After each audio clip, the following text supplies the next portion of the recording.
بسم اللہ الرحمن الرحیم۔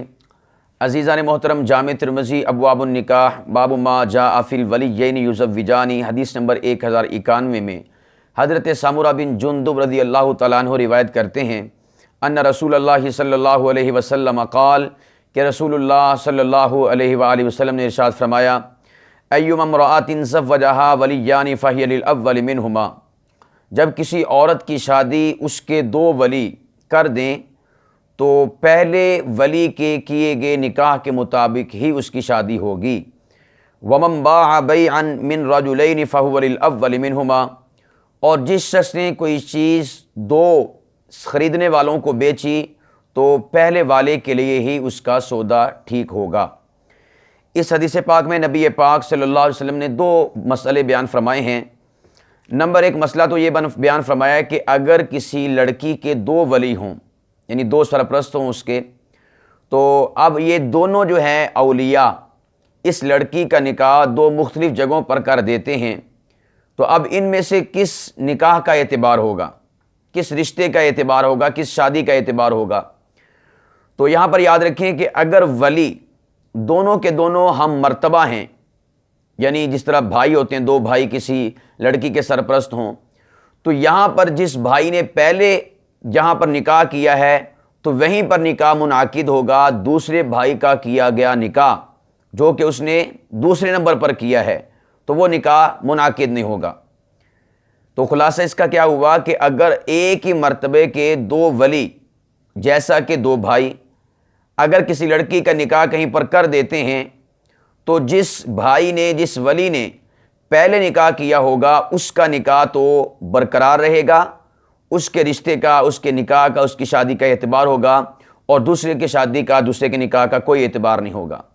نمبر دو، اگر اس کے اولیاء، اس کے سرپرست وہ ابعد ہوں، ان میں سے ایک اقرب ہو ایک ابعد ہو، تو اب اس صورت میں جو اقرب ہوگا اس کے کیے گئے رشتے کا اور نکاح کا اعتبار ہوگا، جو دور والا ہوگا اس کے رشتے کا اعتبار نہیں ہوگا۔ تو بات سمجھ آ گئی کہ اگر ایک ہی جو عورت ہے اس کے دو ولی ہیں، اگر تو وہ ہم مرتبہ ہیں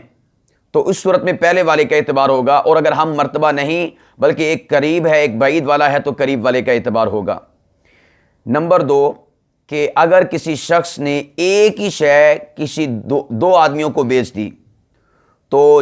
ان میں سے جس بندے نے پہلے جس کے ساتھ سودا کیا، ڈیل ہوئی اور ہاں کر دی، تو وہ شے اس پہلے والے کی ہوگی، دوسرے والے کا اس میں کوئی حصہ نہیں ہوگا۔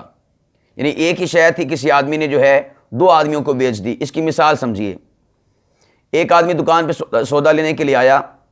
اب سودا اس کا طے ہو گیا، اس نے کہا یہاں پر چیز رکھو، میں ذرا مارکیٹ سے واپس آتا ہوں تو پھر لے جاتا ہوں۔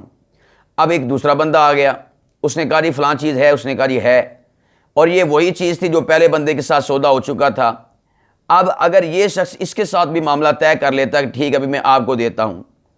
تو یہاں پر حدیث پاک میں بیان کیا گیا کہ یہ چیز جو ہے دوسرے خریدار کا حق نہیں ہوگا کہ اس چیز کو وصول کرے، اور اس پر یہ نہیں ہے کہ یہ دوسرے کو دے دے، نہیں، جس پہلے کے ساتھ اس کی ڈیل ہوئی، سودا طے ہوا اور معاملہ طے ہوا، یہ چیز اس کو پہلے والے کو دینی پڑے گی، دوسرے والے کو نہیں دینی پڑے گی۔ تو خلاصہ کلام یہ ہوا کہ جس شخص نے ایک ہی شے دو بندوں کو بیچ دی تو ان میں سے جس پہلے کے ساتھ ڈیل ہوئی، سودا ہوا، معاملہ طے پایا، تو اسی بندے کے حوالے وہ چیز کی جائے گی، اسی کو بیچی جائے گی، دوسرے کا اس کے اوپر کوئی حق نہیں ہوگا۔